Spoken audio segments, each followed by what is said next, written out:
Ces 2 derniers mois, j'ai eu la chance de ne pas être seule. C'est suffisamment rare quand on fait du podcast pour le souligner. J'ai pu partager mes doutes, mes angoisses et mes joies avec Irène Mondaine, qui a souhaité faire un stage auprès de moi. Je pense que nous avons autant appris l'une de l'autre finalement. Étudiante en sociologie et passionnée par l'univers de la radio, Irène est pleine de projets et son enthousiasme a eu le don de me requinquer. Beaucoup d'auditeurs et auditrices me l'avaient demandé et c'est elle qui a pu s'atteler au travail titanesque de transcription de nombreux épisodes. 2 mois ne suffisaient pas pour tout faire, mais une grande partie a quand même été bouclée. Je mettrai tout ça en ligne au fur et à mesure d'ici la rentrée.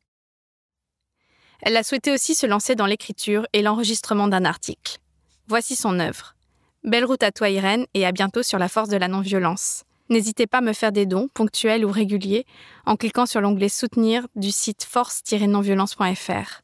Cela me permet de continuer ce travail, tout en mettant ce contenu à disposition des unes et des autres. C'est d'abord une écologie de l'être humain, la non-violence. Ma lutte va être à travers la parole. Si tu mets la graine de violence, tu la retrouveras en face. Ne jamais obéir. Urgence climatique, justice sociale. D'abord dénoncer le système. Mobilisation citoyenne. On ne peut pas être dans la violence et l'humanisme à la fois. La force de la non-violence. Article.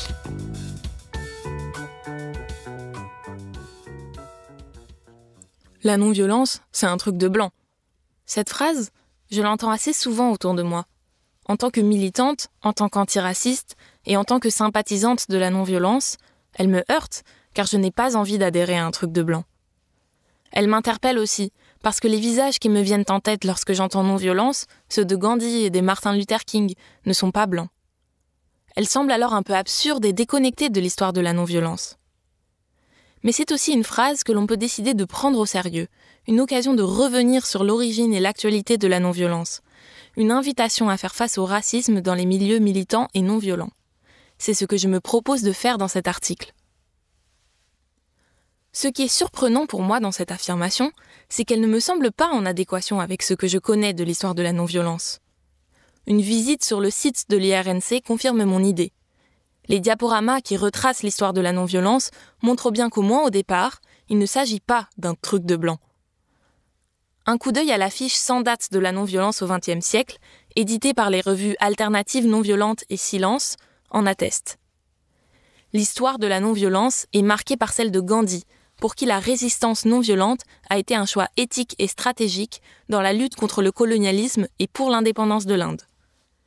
C'est lui qui le premier utilise le terme non-violence en anglais, traduit du sanskrit ahimsa, en 1920, 14 ans après avoir lancé la première campagne de désobéissance civile contre les discriminations à l'égard des Indiens. Le soulèvement de 1919 en Corée contre la loi coloniale japonaise, le mouvement de la place Tiananmen en Chine la même année, les soulèvements non violents contre les dictatures au Salvador et au Guatemala en 1944, les luttes non violentes pour l'indépendance au Ghana, en Zambie et au Congo belge dans les années 1950, la lutte pour les droits civiques des Noirs aux États-Unis menée par Martin Luther King, le mouvement du People Power contre la dictature aux Philippines en 1986, la liste des luttes non violentes menées par des personnes racisées, notamment contre le racisme, l'impérialisme et le colonialisme, est très longue. Et beaucoup de ces luttes ont mené à la victoire. Certaines sont très connues, d'autres beaucoup moins. Mais il semble se nouer quelque chose autour du récit de ces luttes. Qui les raconte ? Les Blancs ou les personnes concernées ? N. Ophir, dans un essai nommé « Qui a peur de Gandhi ?», montre en effet l'enjeu qu'il y a dans la manière de relater ces luttes non violentes et derrière le choix des événements mis en avant.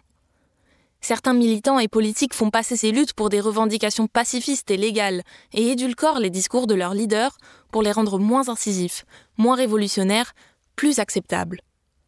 En témoigne la manière dont l'histoire de Martin Luther King est racontée aujourd'hui, le transformant en une sorte de saint ou d'icône et occultant le caractère révolutionnaire et anticapitaliste de sa lutte. D'autres, comme Peter Gelderloos, à qui N. Ophir répond dans ce texte, nient l'efficacité de la non-violence. Pour servir son propos, Gelderloos n'hésite pas à falsifier l'histoire et à affirmer que la non-violence est raciste.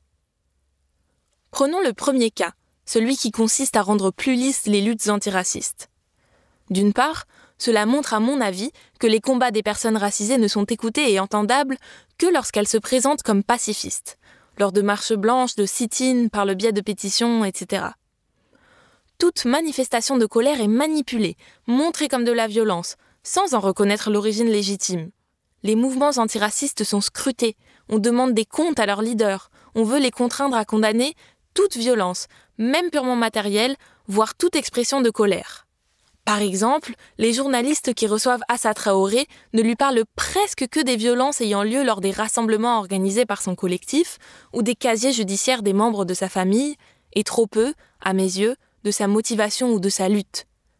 Plus encore que pour d'autres mouvements sociaux, on refuse de voir la violence première, celle du racisme et du colonialisme. D'autre part, la non-violence des militants racisés ne semble pas être reconnue. Il est très rare de voir des luttes antiracistes qualifiées de non-violentes, même lorsqu'elles le sont. Prenons la lutte des femmes de chambre de l'Ibis Batignolles, par exemple. Ces 2 années de grève ont été menées par une écrasante majorité de femmes noires et arabes, ponctuées d'actions spectaculaires comme l'envahissement d'un hôtel de luxe, d'âpres négociations, de journées et de soirées de soutien dansantes et chantantes, de convergence avec d'autres luttes. Et elle a mené à la victoire, à un accord historique mettant fin à des cadences intenables et limitant la précarité de leur statut. C'est l'exemple même d'une lutte non violente menée à bien par des personnes racisées et contre le racisme. Car ce n'est pas un hasard si le pénible et invisible travail des femmes de chambre est principalement occupé par des femmes racisées et immigrées. Un tel exemple refuse l'assignation au calme et à la passivité et montre qu'on peut être antiraciste, racisé, révolté, déterminé, non-violent et victorieux.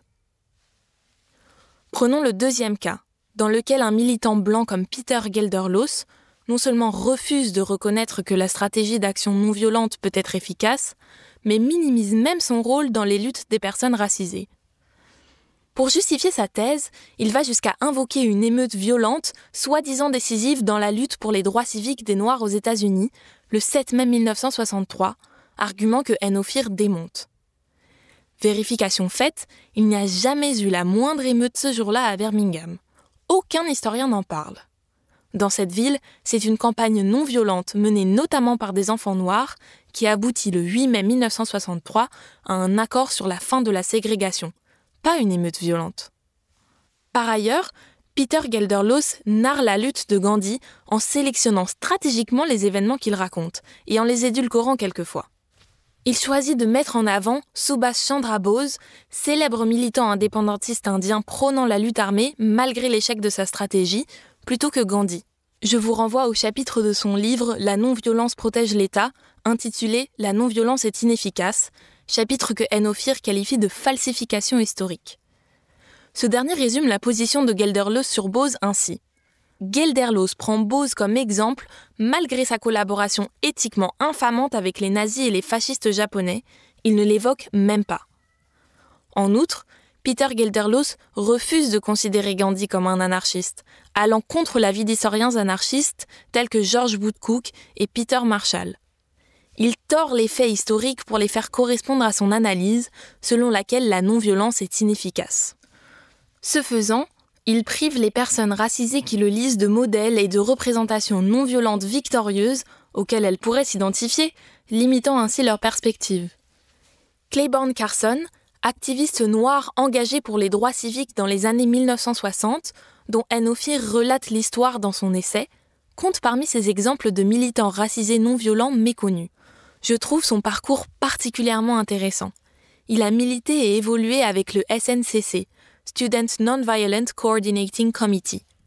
Cette organisation a d'abord opté pour une stratégie non-violente, avant de devenir le Student National Coordinating Committee au milieu des années 60 et de prôner l'action violente. Plus tard, Claiborne Carson devient historien et revient sur l'évolution du SNCC. À partir de ses recherches, qui montrent que dans l'histoire de cette organisation, la non-violence a été bien plus efficace que la violence, Carson s'engage dans une réflexion sur les stratégies d'action politique et redevient un militant non-violent. Le livre de Carson n'a jamais été traduit en français, ce qui est bien dommage, car c'est un point de vue d'un militant non-violent noir. La majorité des politiques, des journalistes, des historiens, des sociologues qui sont écoutés sont blancs, y compris lorsque l'on parle de luttes antiracistes. Cela prive les personnes racisées de raconter leurs histoires. Les deux cas dont nous avons parlé constituent, à mon sens, une forme de réécriture des luttes non violentes, qui sert à légitimer une idéologie violente, qu'elle prenne la forme d'un appel à la lutte armée ou qu'elle se dissimule derrière une assignation à un pacifisme bontin. Mais les faits sont les faits. Les pères de la non-violence ne sont pas blancs et sont parvenus à mener à bien leur lutte. Ces façons de s'approprier l'histoire des personnes racisées dénotent à mon sens une posture surplombante de la part de militants et d'intellectuels blancs. Elle peut révéler un certain paternalisme, comme si les personnes racisées n'avaient pas le choix de la non-violence. Peter Gelderloos est d'autant plus paternaliste qu'il instrumentalise le racisme. Selon lui, tant de violences subies ne peuvent appeler qu'à une contre-violence, ce serait une fatalité. Il accuse la non-violence d'être raciste, alors qu'elle a été efficace pour lutter contre le racisme, mais n'hésite pas à s'approprier et à falsifier l'histoire de militants racisés pour servir son propos. À mon sens, c'est cette falsification qui est malhonnête, et cette posture qui dénote, en fait, d'une forme de racisme. La non-violence, c'est un truc de blanc. Prononcée par des militants blancs, cette affirmation fait preuve d'ignorance et peut même être dangereuse. Mais dans certains cas, et lorsque ce sont des militants racisés qui le disent, il s'agit d'une critique légitime faite à toutes sortes d'organisations politiques, souvent trop blanches. Et dans ces cas-là, il est nécessaire de la prendre au sérieux et de regarder comment nos organisations peuvent reproduire des schémas de domination raciale. En effet, il ne suffit pas de dire que l'histoire de la non-violence n'est pas blanche et qu'aujourd'hui des luttes non-violentes sont menées contre le racisme et par des personnes racisées pour écarter toute accusation de racisme au sein des mouvements non-violents. Le racisme est un système de domination, un rapport de pouvoir qui structure notre société. Il se fonde sur la hiérarchisation de catégories raciales, elles-mêmes construites socio-historiquement. Il a servi de justification pour la colonisation, qui structure elle-même les rapports sociaux de race contemporains. On parle ici de race au sens sociologique du terme, au sens de catégorie sociale. Le système de domination raciste permet l'exploitation de pans entiers de la population, l'accaparement des ressources des pays du Sud, l'importation d'une main-d'œuvre immigrée à moindre coût. Concrètement, c'est le racisme qui permet à certains de justifier le fait que la main-d'œuvre immigrée de pays anciennement colonisés par la France soit moins payée et parquée dans des logements insalubres. C'est aussi le racisme qui permet d'accuser ces personnes de voler le travail des Français blancs dans la bouche des racistes, alors même qu'elles ont immigré à cause de l'instabilité économique, politique et sociale que les colons ont laissée en partant. Dans cet article, je parle des personnes racisées ou non blanches de manière synthétique, mais il ne s'agit pas d'une expérience unique et uniforme, et il est nécessaire de se pencher sur les luttes de chaque communauté, sur leurs histoires, leurs ressources et leurs batailles spécifiques. Le racisme profite symboliquement et économiquement aux Blancs, et comme tout système de domination, il puise sa force dans sa réactualisation constante. Il structure tous les champs sociaux, il infuse les discours politiques et idéologiques, et l'éducation. En témoigne l'enseignement de l'histoire coloniale française ou le traitement médiatique et politique de la délinquance dans les banlieues qui considèrent ces jeunes habitants comme violents par nature. Tout cela participe à réactiver un classique de l'imaginaire raciste, la figure du sauvage, de l'autre violent, incontrôlable, immoral.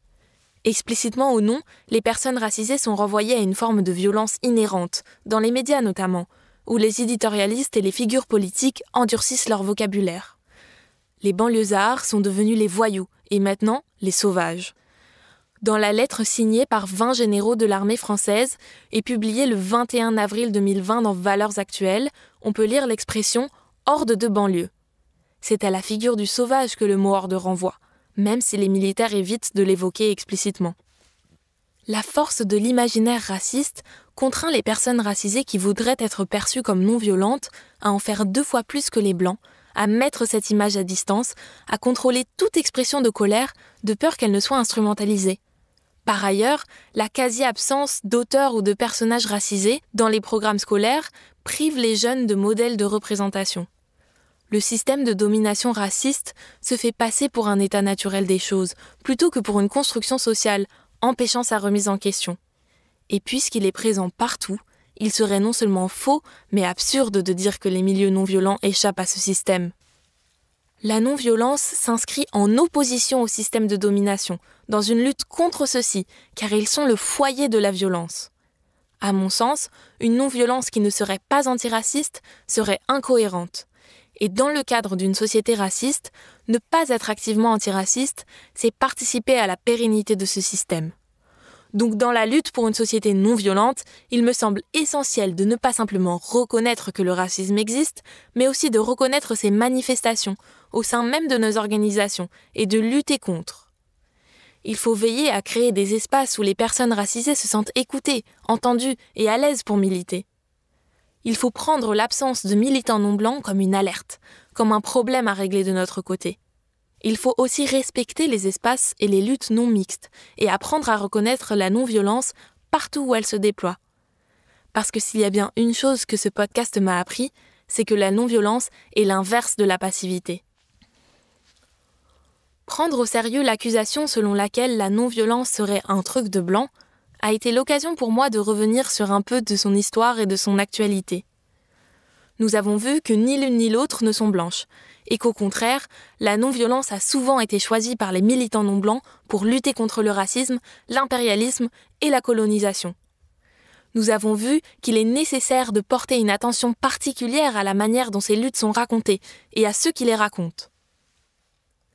Les personnes racisées se voient souvent privées de leur histoire et la voient parfois même falsifiée par ceux qui la narrent, pour la rendre plus acceptable aux oreilles des Blancs ou pour légitimer d'autres stratégies d'action politique que celles utilisées. Nous avons vu comment le racisme affecte l'image des personnes racisées, l'accès à leurs modèles, la manière dont la société les traite, y compris dans nos mouvements et nos organisations politiques. Cette accusation, et je l'espère cet article, invite à s'attaquer au racisme dans nos luttes. Elle fait aussi écho à d'autres critiques, parfois essentialistes et toujours péremptoires, que l'on entend sur la non-violence. C'est un truc de peureux, de réformistes, de vieux, de femmes, voire de femmelettes. Comme si la non-violence n'était pas un choix. Comme si ce choix faisait peur. Derrière ces critiques, on aperçoit la culture de la violence et le virilisme, qui tremblent devant la possibilité d'une lutte non-violente et efficace. Ce podcast, et ma petite contribution à celui-ci, invite à avoir le courage de choisir la non-violence et laisse entrevoir la possibilité d'une lutte et même d'une société plus juste, plus apaisée et plus cohérente.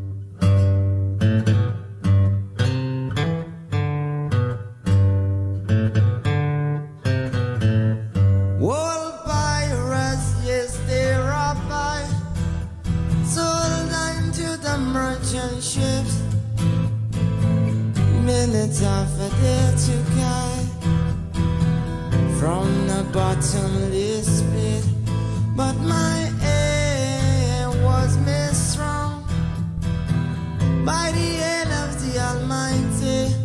We forward in this generation triumphantly. Won't you help the same?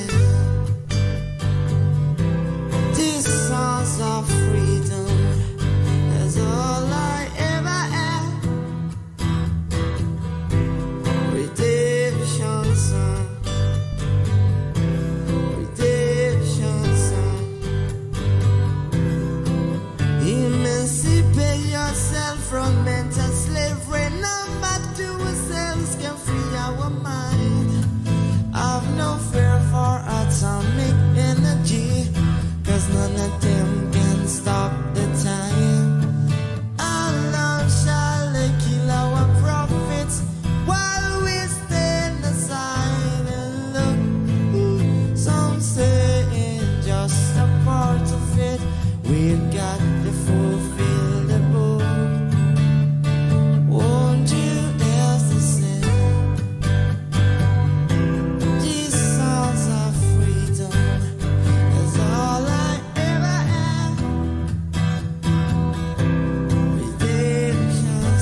fear for atomic energy.